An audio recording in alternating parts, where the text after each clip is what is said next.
PEGI 16.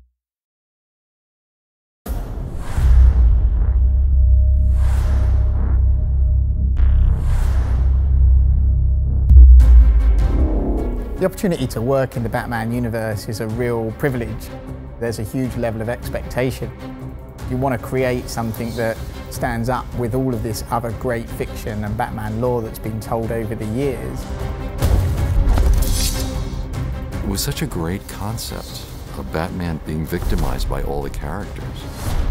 The potential for conflict was limitless. You will die. I think the stakes are much higher here. Joker has a lot less to lose. He was sick in the head before, but now his body is sick as well. I've just had a horrible thought. We could both actually die here tonight. The whole series is kind of like living in this crazy, dark world where you don't really know who's really a good guy anyway. You must show you are willing to take a life. It's got a really fantastic, gritty flavor to it. This game is totally badass.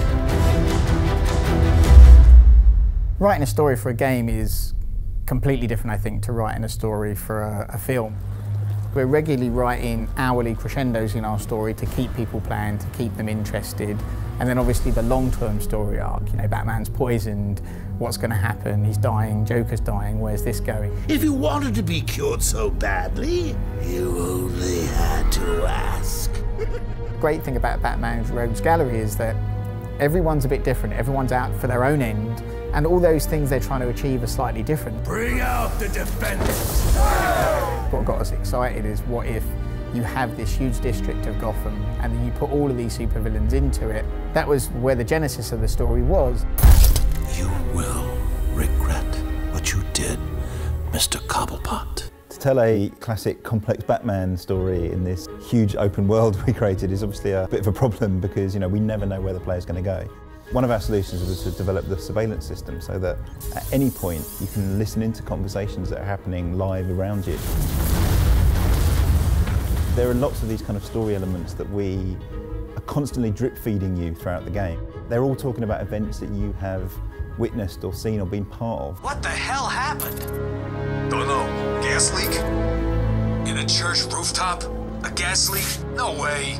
We'll write a ton of stories around the main story because we want to make sure that everything's consistent. So we go in and we'll write a story about Penguin.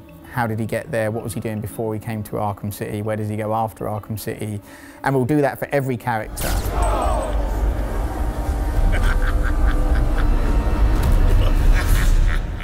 We always thought Penguin was going to be, you know, a hard character to put in our game, you know, because traditionally, you know, he's this little guy, monocle, top hat, which, you know, looks great drawn, but when we put him in 3D, it just wouldn't have worked. Our very first conversation on Penguin was, you know, we should make him this kind of Cockney gangster. And then I think I joked we should shove a bottle in his eye for the monocle. And I don't know if it was Jim or someone from DC, it straight away went, that's awesome, let's do that. And you know, it's that kind of relationship that really helps us take these characters and push them to new places. Are you gonna be a good boy and give up nicely? You're not giving orders here anymore, Cobblepot. Anyone who's finished Arkham City will know that, you know, it doesn't end well for Harley Quinn, and you know, she's now got a bit of an axe to grind with Batman. Surprise, B-Man! With the DLC, it's enabling us to tell the story of Harley Quinn's revenge that follows shortly after the events of Arkham City. The player actually switches roles between Batman and Robin, the two kind of working cooperatively. You're late, Batman. Late, late, late. We spent so long working on the mechanics, working on how to tell stories, building the characters, you know, building this playground. We could almost be more ambitious and create a storyline that ties up loose ends and really makes sense in our universe.